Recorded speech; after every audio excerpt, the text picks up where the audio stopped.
Olá, o Na Íntegra de hoje fala de um assunto bem sério e que muitas vezes a gente não sabe como tratar, né? E gera tantas consequências, não só para o personagem principal desse drama, como para todas as pessoas que estão em volta. Eu, como jornalista, aprendi na universidade que nunca poderia escrever sobre suicídio. Era um tabu. O argumento era que se um jornalista escrevesse sobre suicídio, isso geraria uma cadeia, uma reação em cadeia e várias outras pessoas se matariam. Isso foi ultrapassado já. E hoje o Campo Grande News fala muito sobre esse assunto para tentar minimizar os casos em Mato Grosso do Sul, que é um dos campeões em números de suicídio. Para conversar comigo hoje, eu convidei uma colunista nossa, Lia Alcaraz, psicóloga, que atualmente faz pós-graduação em neuropsicologia. Neuropsicologia. Vamos começar por aí? Vamos. Hoje ainda existe isso? Eu posso falar de suicídio?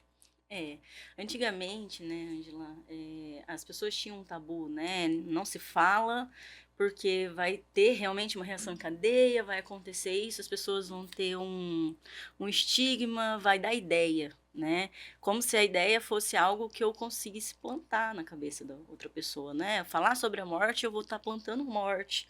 E esse tabu, ele vai permeia por várias coisas. A gente não pode falar sobre a morte de maneira alguma, não posso falar sobre... Traz mal ao agouro. É isso, tem um tabu, né? Tem um marco aí, uma coisa que veio, na verdade, nossos ancestrais, né? Eu tô chamando isso pra mim, eu tô chamando isso pra dentro da minha casa. Então, eu não posso falar. Se eu falo de suicídio, alguém que escolheu isso, alguém que desejou de uma certa forma, alguém que foi lá e cometeu isso, ou que tentou, eu vou estar estimulando pessoas que não têm esse pensamento. Esse que era o pensamento antigamente.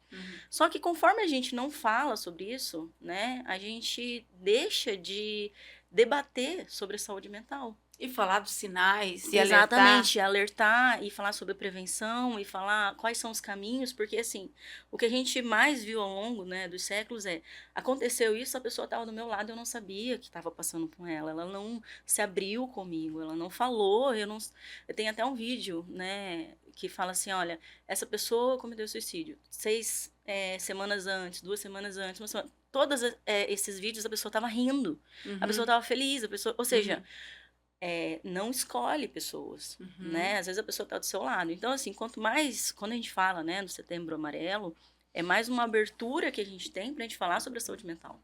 O suicídio, diferente de uma outra forma de morte, eu acho interessante também a gente pontuar que quando você fala sobre esse tema, também tem como falar, né? Você não romantiza a cena, você não detalha a maneira como a pessoa morreu, porque tudo isso pode criar uma angústia em quem tem uma predisposição a isso, tal. Mas, na minha opinião, o suicídio ele dói mais porque quem fica se sente culpado. Então, é isso mesmo. Todo mundo fica culpado. O melhor amigo se sente culpado por não ter visto a mãe, o pai. É uma culpa que você carrega pro resto da sua vida. Sim. A culpa a gente, né, carrega, né, para tudo, né? E a gente a culpa vem muito por conta do luto, né? Daquilo ter acontecido e eu não ter olhado para isso, né? Eu não ter visto, né, tudo isso acontecer. Mas a culpa em si, né, o suicídio em si, o que aconteceu, não existe um culpado, né? A gente costuma falar hoje em dia, né, com vários estudos referentes a isso, que não existe uma só culpa. Então, o porquê que a pessoa cometeu suicídio muitas vezes é multifatorial. São várias questões de uma única pessoa. Então, às vezes pode ser um problema financeiro, amoroso, às vezes uma pretensão dentro do trabalho ou dentro da sua carreira profissional que não foi alcançada, uma frustração. Às vezes a forma como você foi criado e dentro daquilo como que eu consegui superar esses traumas, às vezes, que vêm junto, né, familiares, se eu consigo superar isso, eu consigo impor meus limites, se eu não conseguir impor limite, e o quanto que isso me afeta, quanto que eu deixo isso afetar. E também tem a depressão, né? Exato, e pode ser também, entre os fatores, né, que a gente fala que são multifatoriais, tem a parte orgânica, claro, né, às vezes a pessoa ela tem uma predisposição ou tem uma doença psiquiátrica e algumas doenças psiquiátricas, elas tendem a ter uma tendência, ideação suicida, né, muito maior do que outras. Não é só a depressão? Não, não, não é só depressão. A depressão, ela é uma das doenças que podem, né, fazer com que a pessoa fique. Mas, assim, existe a bipolaridade, Uhum. existe até uma das questões que a gente trata muito com adolescentes é a automutilação. É uma forma de eu conseguir, de eu tá machucando aos poucos, de estar me matando aos poucos. Uhum. Então, assim, hoje em dia, a gente trabalha muito em relação aos jovens a como lidar com a automutilação, como lidar com essa A própria vontade. compulsão alimentar, em todos os Exato. casos, também pode ser um Podem. indício, né? Sim, sim, Como a sim. bulimia, Porque é uma, porque disfunção, é uma distorção da própria imagem, né? da própria forma, né? A disfunção da forma de corpo, de vida, de entendimento. Às vezes até, né, uma mudança, né? Às vezes tenho uma opção sexual, eu mudo, eu me interesso, aquilo ali pode causar alguma coisa em mim, a ponto de eu colocar isso como uma autopunição. Uhum. E aí eu me machuco, eu idealizo, são coisas diferentes, né? Uhum. A ideação suicida é uma coisa, a tentativa é outra. Pode ocorrer de uma pessoa nunca ter dado nenhum sinal e cometer suicídio? Pode, pode.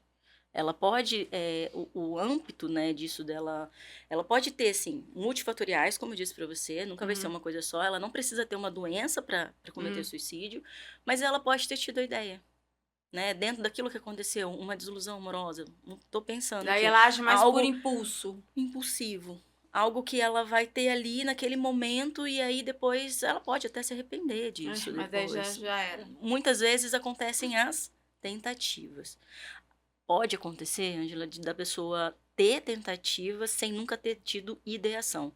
Eu nunca pensei em morrer, eu nunca pensei, eu não gosto disso, eu gosto de ver. Mas naquele momento, em determinado situação que eu estava vivendo, eu pensei nisso, sim, ou eu fiz isso, ou eu cometi isso, ou eu tomei, né? Tem Uhum. vários tipos de formas. Então, assim, a gente precisa olhar com cuidado, a gente precisa disseminar essa informação para as pessoas saberem aonde procurar ajuda. Porque da forma como nós falamos, é o tipo do problema que depende muito mais do autodiagnóstico, né? Assim, de eu me perceber, de eu entender que eu tô com uma tristeza maior, que as coisas estão perdendo as cores, que estão perdendo sabor, que eu não me interesso mais por muita coisa, né? Do Sim. que porque dentro de uma casa tem pai e mãe estão trabalhando o tempo todo e eu acho que tem muito isso assim também dessas pessoas elas tentarem poupar os pais da tristeza que eles sentem, né? Sim, sim. Então às vezes ninguém vê. E eu cito um caso que eu acho que todo suicida se arrepende, como você falou, a tentativa, né? Eu sinto um caso o dia que eu pulei de bug jump e eu pulei no meio do pulo, eu quis voltar. E eu me senti um pouco assim. Sim. Eu me senti que a maioria das pessoas deve se arrepender, né? No meio do caminho deve se arrepender de alguma maneira.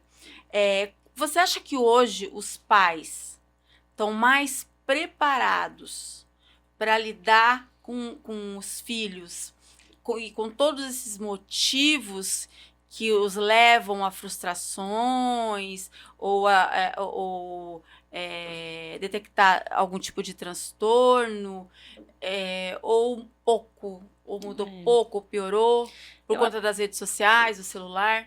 Eu penso assim, né? Eu atendo crianças também no consultório.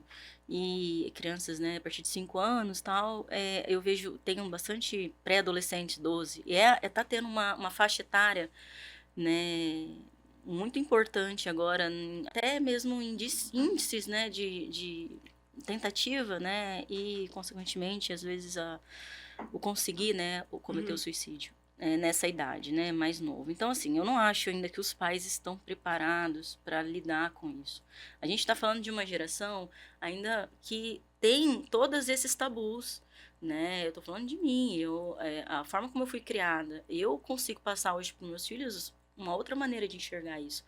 Mas ainda tem muitos pais que ainda estão nessa mesma zona onde não vamos falar sobre por que está divulgando isso, por que está falando dessa forma. Não quer aceitar que isso é possível Exato. dentro da própria Eu casa. percebo que está tendo um movimento, né, nas instituições, até mesmo nos jornais, de falar sobre o Setembro Amarelo, falar sobre o Janeiro Branco, falar sobre a importância da saúde mental, principalmente pós-pandemia, né, onde os jovens foram os mais afetados, porque tiveram que ficar em casa, onde tiveram que os seus estudos interrompidos, sua vida social interrompida, e isso afetou em larga escala. Então, a partir disso, eu consigo perceber uma mudança, mas isso a gente está falando de 2022 para cá. São 2, 3 anos. Uma preocupação Uma maior. preocupação maior. Um investimento numa terapia. Uma terapia, exato. De eles conseguirem observar alguns sinais. Ah, meu filho está mais triste, ou meu filho está mais assim.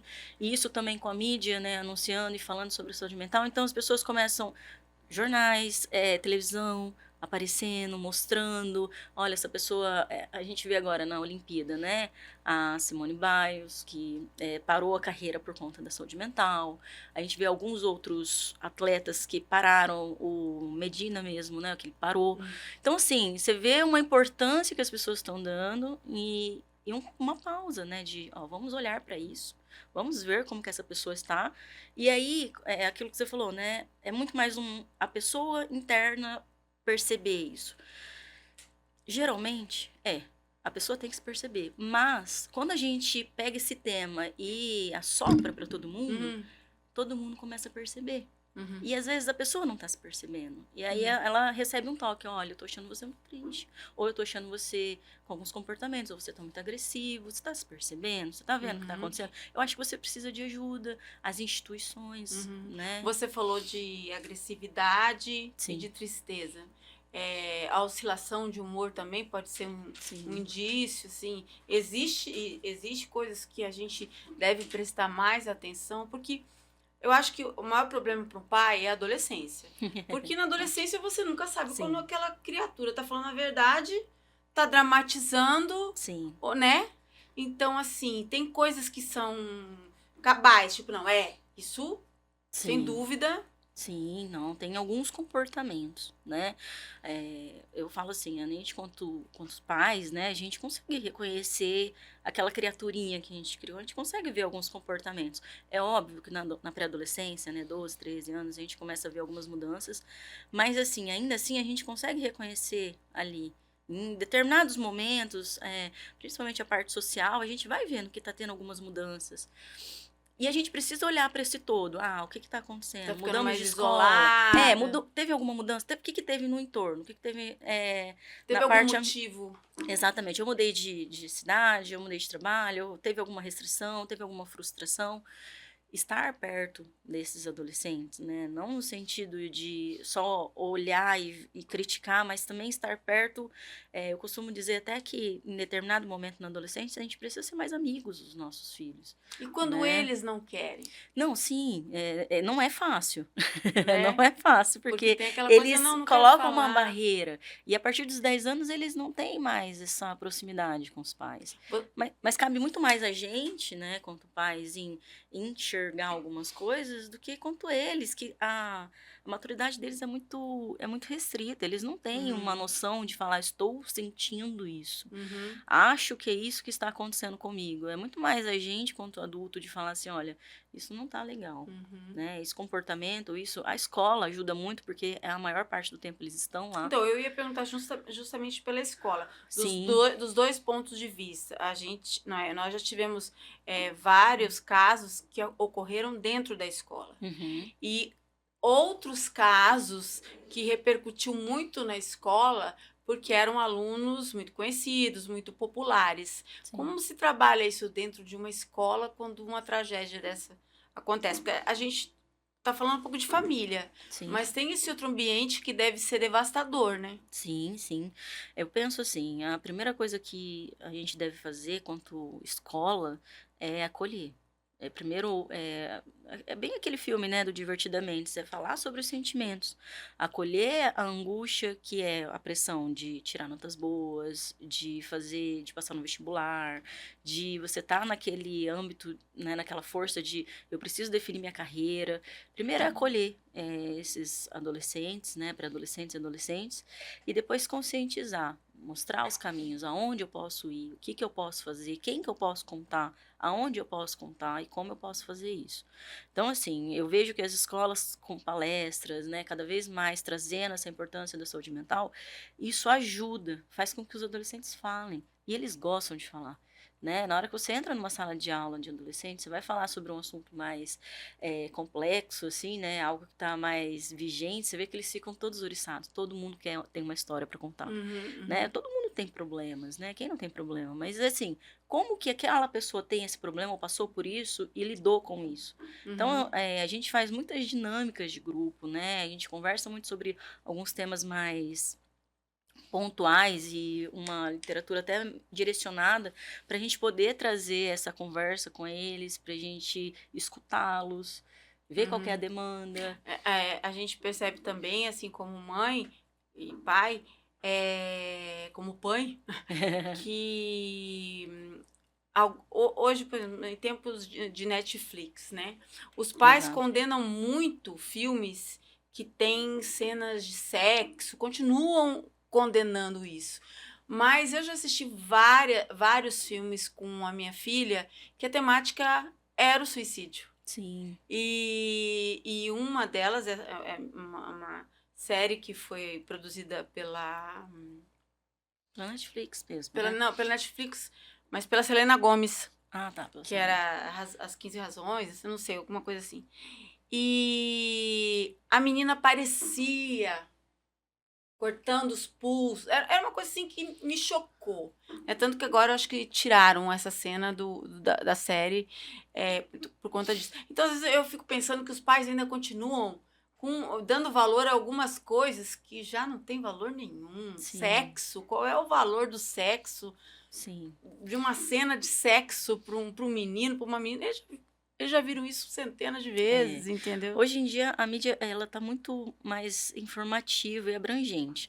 É como você falou no início, né? A gente precisa saber como direcionar isso. Obviamente que os pais, eles têm um papel muito importante nisso, né? Em delimitar até onde essa criança pode olhar e ver e assistir ou ir acompanhar. Isso é uma coisa que dá muito trabalho, porque você tem que estar ali, você tem que estar junto, né? Então, assim, eu acredito que tenha essa disseminação, as pessoas, né, não tem por que ter Você esse não tem como tabu, proibir não tem de como proibir, ver. mas tem como você controlar e orientar, porque a criança, dependendo da idade que ela vê uma coisa, ela fica com dúvidas. E se você não está ali prestando atenção nas dúvidas dela, ela vai tirar essas dúvidas com outras pessoas. E aí é onde entra, né, o papel dos pais da educação, né? Olha, você viu isso está certo, isso está errado, isso tem que fazer assim, tem que fazer assado. E é uma coisa assim, eu sempre costumo falar isso para os meus pacientes, ter conversas difíceis. Todo mundo evita.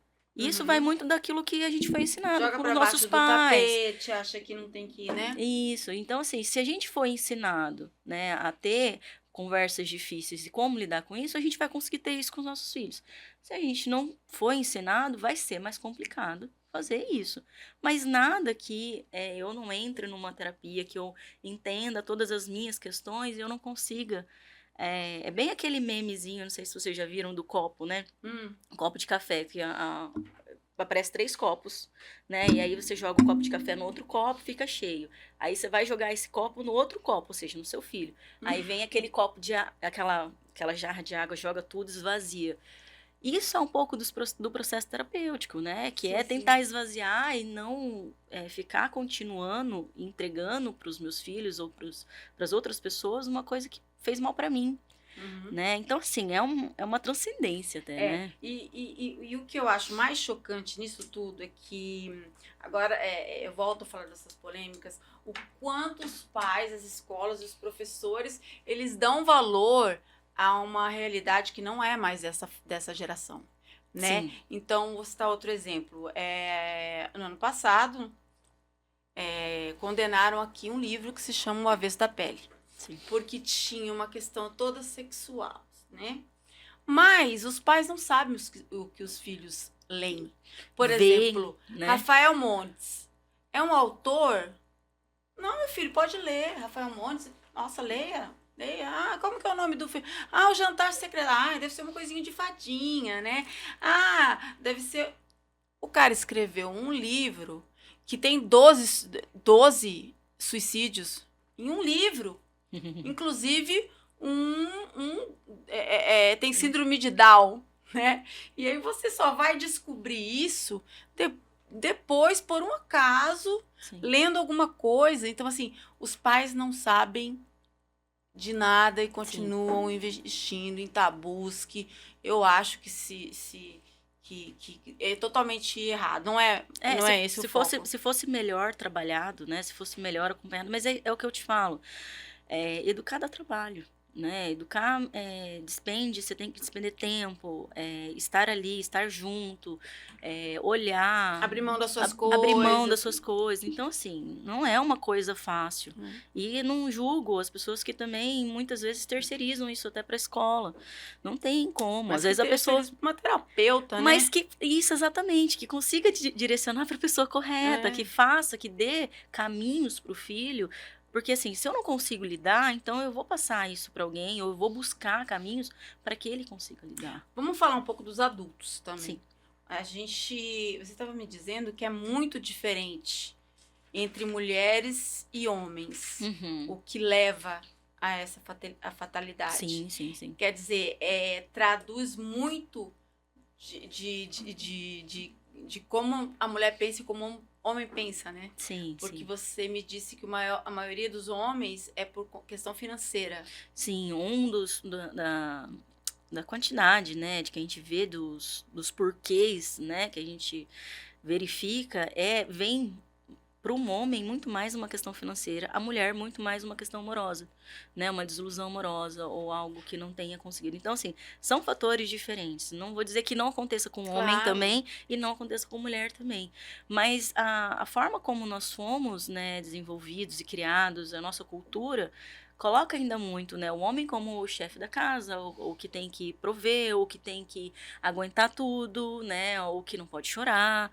E a mulher, aquela mais sentimental, que cuida dos filhos, que tem que se doar para casa, que não trabalha, né, na maioria das vezes. Mas assim, então assim, são duas vertentes totalmente diferentes e que causam coisas diferentes. E não mudou, porque a mulher mudou muito, né? Hoje ninguém fica em casa. Hoje a mulher trabalha fora, a mulher cuida do filho, a mulher leva para a escola, a mulher Mas assim, a responsabilidade ainda cai sobre a mulher.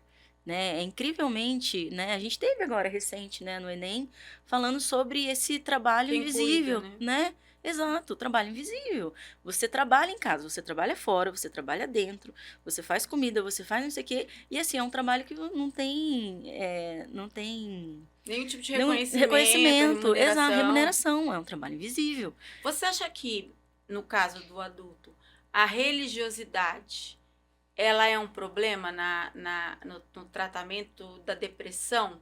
Não, assim, a psicologia... Só para eu concluir, é porque muitas pessoas dizem assim, eu não preciso de terapeuta, eu tenho Deus. E vai afundando, afundando. Eu penso assim, né, a psicologia em si, ela não delimita, né, essa parte religiosa, a gente não entra nisso, como ciência, né, como ciência a gente vai até se a pessoa, né, tem ali uma religião, se aquilo a faz bem, se faz sentido para ela, se aquilo ajuda ela, ótimo. Se aquilo começa, né, a alienar ou fazer ela de alguma forma, onde ela não está sendo ajudada, aí sim a gente pode ver com um olhar, olha, talvez isso precise de uma ajuda profissional, né? Agora, assim, ali eles também, dentro da religião, eles têm subsídios para falar sobre essa parte religiosa, para essa parte sentimental, tudo é falado dessa mesma forma, com outro viés. Mas tem pessoas que se identificam mais e conseguem, né? Através, a gente vê muitos relatos, ai, eu fui para tal religião, me curou, me salvou. É porque vê um É, sentido, talvez, encontra alguma coisa exatamente. para preencher. Tem gente que busca religião, tem gente que busca, às vezes, dentro de uma atividade física, ou um grupo, ou uma dança, ou algo assim, e isso preenche. Vou dizer que é a mesma coisa? Não Os é. amigos dizem que é a melhor Os coisa. amigos. são Mas os- o que eu falo aqui não é a mesma coisa. Então, assim, eu desabafar hoje com meus pais, ou eu desabafar com meu marido, ou eu desabafar com meus amigos, é totalmente diferente do que eu procurar um um prof- profissional para eu falar sobre as minhas questões, aonde eu vou ter uma visão, um diagnóstico.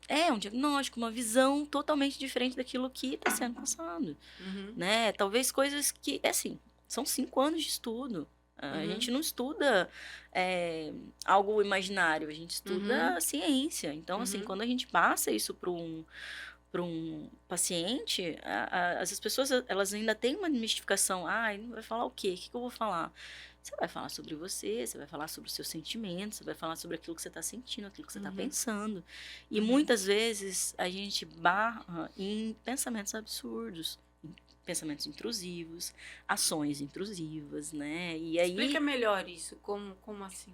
a gente às vezes está, sei lá, no nosso trabalho, a gente fica com raiva de alguém e dentro dessa raiva a gente se vê com vontade de largar o emprego, de deixar tudo ali porque a gente está com raiva. E aí a gente está tomando uma ação e criando algo na nossa cabeça. Será que eu tô com raiva daquela pessoa porque aquela pessoa fez aquilo ou porque é alguma coisa que eu não tô conseguindo lidar? Entendi. Você consegue Sabe? levar a pensar no fundo o que está Exatamente. O que está acontecendo, acontecendo? Então eu tiro do outro e a começo a responsabilidade. entender o que eu tô pegando do que o outro tá passando para mim. Uhum, uhum. E- Que eu acho que é uma tendência de 99% das pessoas, né? sim. Sempre pensar que a culpa é do É muito outro. mais fácil, né? É, É um é. caminho mais curto. Então, o caminho Uhum, mais curto a culpa é dele, não é minha. Então, uhum, é óbvio que as pessoas vão pensar, vão fazer uhum, esse caminho mais rápido. uhum. E o engraçado é que, às vezes, essa questão do suicídio ele é tão complicada e, assim, Sim, é tão nada pensada ou planejada que todas as religiões condenam, né? sim. Condenam, o espiritismo é o que mais condena, mas a igreja católica, a igreja evangélica, todos colocam isso como algo que vai te levar para o inferno, Sim. né? Então, assim, tem, tem um perfil, essas pessoas que acabam cometendo. Tem alguma pesquisa que mostra o quanto da espiritualidade delas era desenvolvida? Assim, frequentava uma igreja Uhum. ou não? Tem alguma coisa que mostre? Olha, dentro da ciência, não, que comprove, se a pessoa está na religião, ela não vai cometer suicídio, ou se ela não tá, não. Até porque, como eu disse pra você, a gente não entra, E né, trabalha nessa com parte culpa, religiosa. né? É que Exato, no caso da religião é mais dogma, é culpa. Não exato, faça isso, porque senão você vai pro exato. inferno. Não faça É aquilo. isso que eu ia falar, a religião, ela vem muito caracterizadora, se você precisa entrar nesse molde. Uhum. E é isso que eles trabalham, né? Então, A, assim, a coisa das redes sociais, todo mundo diz que tem potencializado também por conta do molde, né? Que na verdade hoje todo mundo fala assim, padrão, né? exato. Que tem padrão. Mas na minha época, eu não tinha redes sociais, Uhum. mas já tinha caixa, Tinha, sempre né? teve, A né? caixa era assim, ó, a menina espivitada que não entrasse dentro daquela caixa, ela era o terror, ela era Ela não ia a, casar, não ia ter filhos, não ia ter, continuar a nunca família. ia dar certo, ia ser um fracasso. Então, essa coisa da caixa Uhum.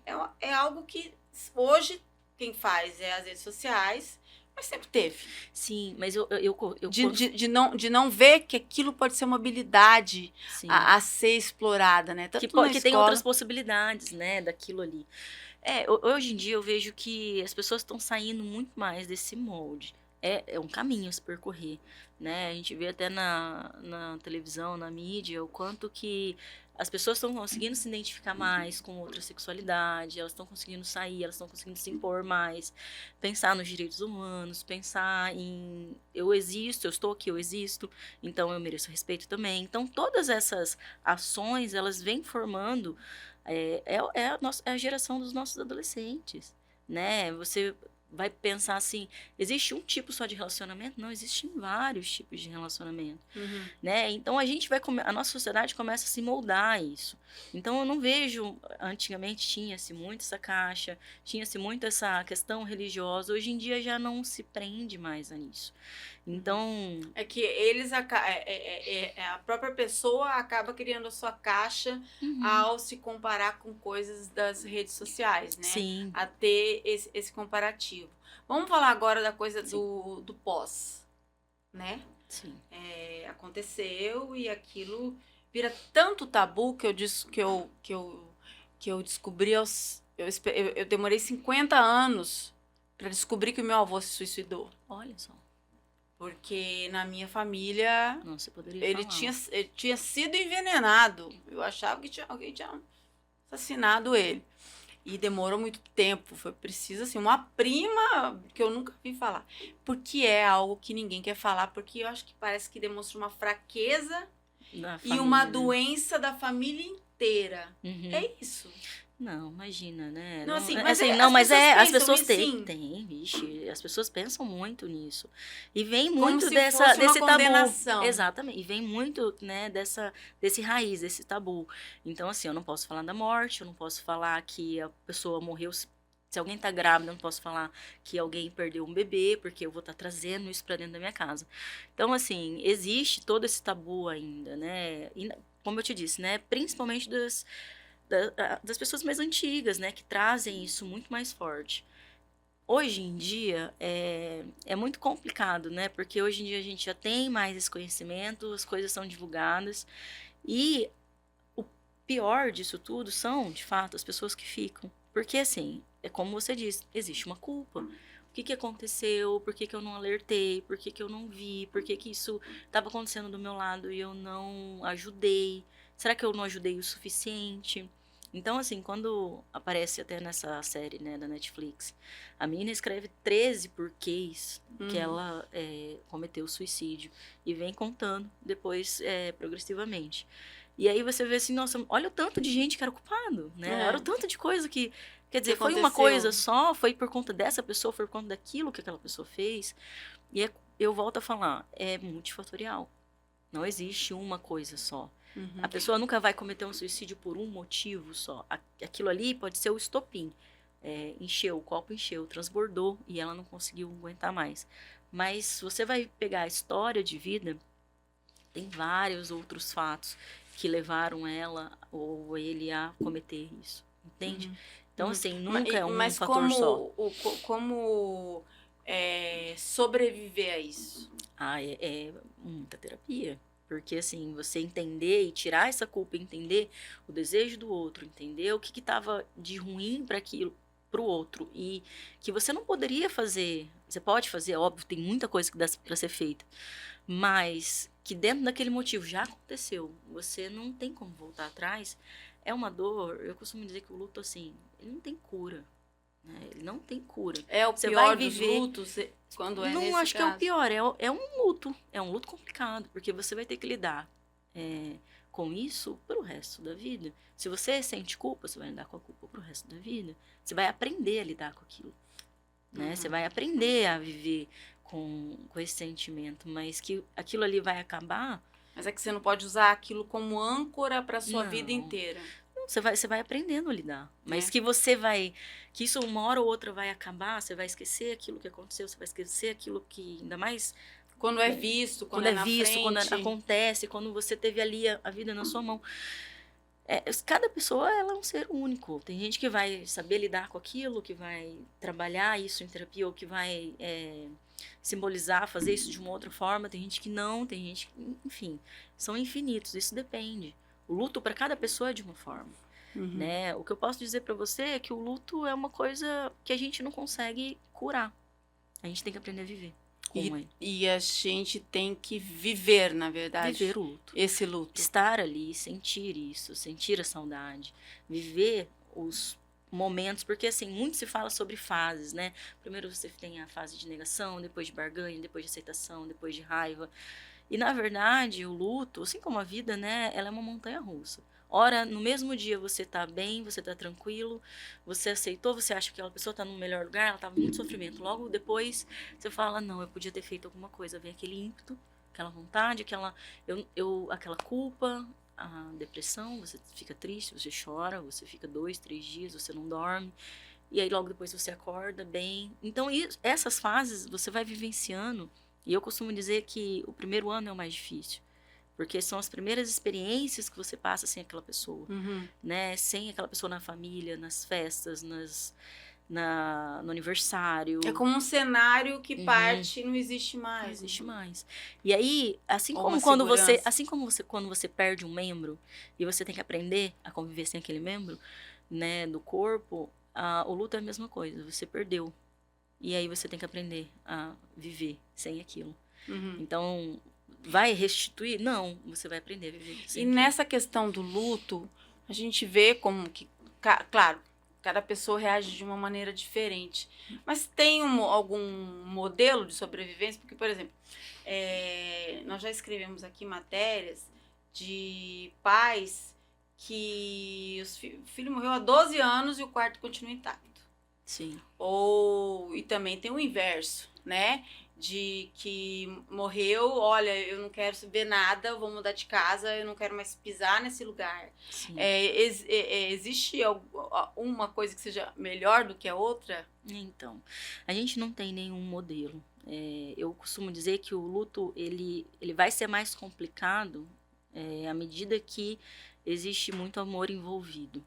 Né? Quanto mais investimento de amor tem, mais complicado é o luto. Né? Então, assim, a partir disso, se eu posso ter um luto complicado e não ser patológico, posso ter um luto complicado e ser patológico. Uhum. Né? E quando a gente fala em patologia, a gente fala em doenças que são comorbidades ao luto. Né? A depressão pode ser uma comorbidade ao luto, né? A psicopatia, até a esquizofrenia, dependendo do que, tudo pode ser uma comorbidade daquilo que já aconteceu. Né? Então, assim, não tem uma fórmula. Agora, o que a gente pode ver é o que é patológico e o que não é.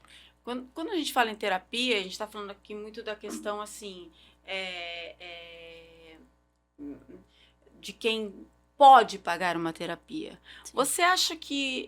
como é que é a rede em Campo Grande hoje para as pessoas que não têm condições? Você acha que existe uma rede de apoio que funciona? Olha, a gente tem algumas redes, né? Os CAPs, né? A gente tem o CVV, a gente tem as universidades que oferecem psicoterapia de forma gratuita, né? Só que assim, existe uma fila, existe uma espera, né? O CAPS até, dependendo da gravidade, né? Porque tem algumas internações, ele consegue ainda agilizar um pouco mais, mas assim, não é um caminho curto, né? Você vai ficar numa fila, você vai ter uma demanda, ainda mais se é algo, se você vai fazer preventivamente, né? Então vai ter um pouco mais de demanda. Se é algo urgente, aconteceu, teve uma tentativa, a pessoa vai no CAPS, ela vai ser encaminhada, ela vai passar para o psiquiatra. Então, assim, toda essa parte, esse processo acontece de uma forma mais rápida. Muito mais lento na rede pública. Muito mais lento. Não, isso é normal, isso é lento. Mas assim, se aconteceu algo, por exemplo, eu tenho uma pessoa que teve uma tentativa, ou tem uma ideação, eu tô vendo o que tá acontecendo, o caminho é um pouco mais rápido. Mas, por isso que eu tô falando, a forma preventiva, nem tanto. Eu estou com alguns sentimentos, eu me separei, eu estou pensando nisso, aí é um pouco mais lento. Entendi. Né? A emergência é que vai um pouco mais porque daí rápido. você vai para um psiquiatra, aí você vai tomar um medicamento, aí você tá na fila da psicoterapia, e aí, enfim, o negócio ele dá até a internação mesmo, né?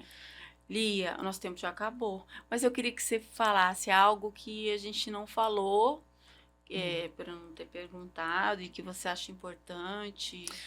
Eu penso que é uma busca de ajuda, né? O olhar para os sentimentos, olhar para isso, olhar para o que está acontecendo comigo, aonde que eu posso ir, né? Quem que eu posso pedir ajuda, buscar, tentar desmistificar ao máximo essa parte, tanto da psiquiatria quanto da psicologia, para buscar ajudas, né? Nem sempre eu vou conseguir um psicólogo, mas eu consigo um psiquiatra, né? E eu já vou tentando, de alguma forma,